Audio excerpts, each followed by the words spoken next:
দর্শক, একটি খবর। দ্রুত নির্বাচনের লড়াইয়ে একা বিএনপি। সরকার সম্ভাব্য সময় বললেও দিচ্ছে না পথনকশা, মানে রোডম্যাপ। এই যে দ্রুত নির্বাচনের লড়াইয়ে একা বিএনপি, আসলেই এখন বাস্তবতা তেমনটাই মনে হচ্ছে। জামাত ইসলাম চুপচাপ, এক এক সময় এক এক রকম কথা বলছে। যেমন আজকেই জামাতের আমির যে কথা বলেছেন যে আমরা দ্রুত নির্বাচনের জন্য মরিয়া না। অন্যদিকে বিএনপি বলছে যে যত তাড়াতাড়ি নির্বাচন হবে তত তাড়াতাড়ি সংকট থেকে মুক্তি পাবে দেশ। নানা রকম সমস্যা তৈরি হচ্ছে নির্বাচিত সরকার না থাকার কারণে। বিভিন্ন সংস্কার বাস্তবায়ন সেটাও জনপ্রতিনিধিরা করবে। সুতরাং এই কারণে নির্বাচনটা হওয়া দরকার দ্রুত, এবং একেবারে সঠিকভাবে বলা দরকার যে কোন বছরের কোন মাসে এই নির্বাচনটা হবে।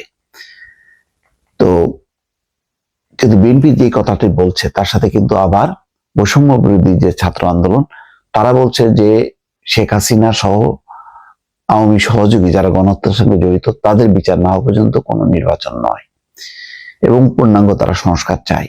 এই টানা হেঁচড়ার মধ্যে কিন্তু মানে বিএনপি পড়ে গেছে। অন্যান্য রাজনৈতিক দলগুলো খুব সোচ্চার না, বিএনপি যতটা সোচ্চার অন্যরা সোচ্চার না। এই কারণে স্থায়ী কমিটির সদস্য যে মাফ করবেন স্থায়ী কমিটির যে সভা হয়েছে, সেখানে তারা সমমনা দল অর্থাৎ আন্দোলনের সহযোগীদের সঙ্গে তারা আলোচনা করবে, আলোচনা করে সিদ্ধান্ত নেবে যে এই পরিস্থিতিতে কি করণীয়। নির্বাচনের আগে প্রয়োজনীয় সংস্কারকে গুরুত্ব দিচ্ছে জামাত ইসলাম। অভ্যুত্থানের সূত্রপাত ঘটানো ছাত্র নেতৃত্ব আওয়ামী লীগের বিচারের আগে নির্বাচন হতে দেবে না বলে ঘোষণা দিয়েছে। চরমনায় পীরের নেতৃত্বাধীন ইসলামী আন্দোলনও অগ্রাধিকার দিচ্ছে সংস্কার। যেসব দল বিএনপির কাছ থেকে আগামী নির্বাচনে আসন ছাড় পাওয়ার প্রতিশ্রুতি পেয়েছে তারাই দ্রুত নির্বাচনের দাবি জানাচ্ছে, অন্যরা দিচ্ছে না। তারা মানে যারা মানে বিচ্ছিন্ন কিছু ছোট রাজনৈতিক দলগুলো তারা দিচ্ছে যে ঠিক আছে, বিএনপি নির্বাচন করলে তাদেরকে যেহেতু আসন ছাড় দেবে তারা তাগাদা দিচ্ছে। কিন্তু অন্য রাজনৈতিক দল, বাম গণতান্ত্রিক ফ্রন্ট, সিপিবি বলি, বাসদ বলি, অথবা এমনকি জাতীয় পার্টিও চুপচাপ।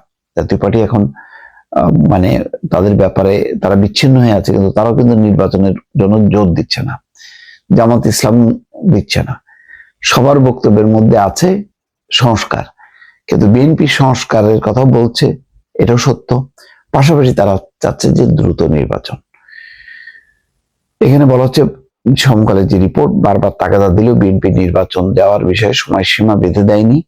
বিএনপি কেন নির্বাচনের জন্য তাড়া দিচ্ছে ব্যাখ্যা দিয়েছেন দলটির ভারপ্রাপ্ত চেয়ারম্যান তারেক রহমান। গত বুধবার তিনি বলেছেন, অনেকে বলেন আমরা শুধু ভোটের কথা বলি, আমরা রাজনীতি করি, আমরা ভোটের কথা বলবো, এটাই স্বাভাবিক। রাজনৈতিক সূত্রগুলো বলছে যে নির্বাচন নিশ্চিত জয়ের সম্ভাবনা ও পরিস্থিতির অবনতির আশঙ্কাতেই বিএনপি দ্রুত নির্বাচন চায়। অন্য দলগুলোর এককভাবে জয়ের সম্ভাবনা ক্ষীণ বলে ভোটের জন্য তাদের তাড়াহুড়ো কম।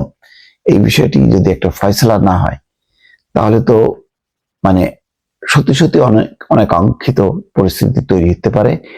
নির্বাচিত জনপ্রতিনিধি ছাড়া, নির্বাচন ছাড়া একটা দেশ বেশি দিন চলতে পারে না। পশ্চিমা দেশগুলোও কিন্তু চাপ দেওয়া শুরু করবে, সেটা বিব্রতকর হবে। সুতরাং নির্বাচনের একটা সম্ভাব্য তারিখ হওয়া উচিত, সুনির্দিষ্ট হওয়া উচিত, যে আমরা 25শে ডিসেম্বরে করব অথবা 26শে জানুয়ারি বা ফেব্রুয়ারিতে করবো। এরকম একটি মানে সময়সীমা বলাটা সবার দিক থেকে সবার জন্য মঙ্গল।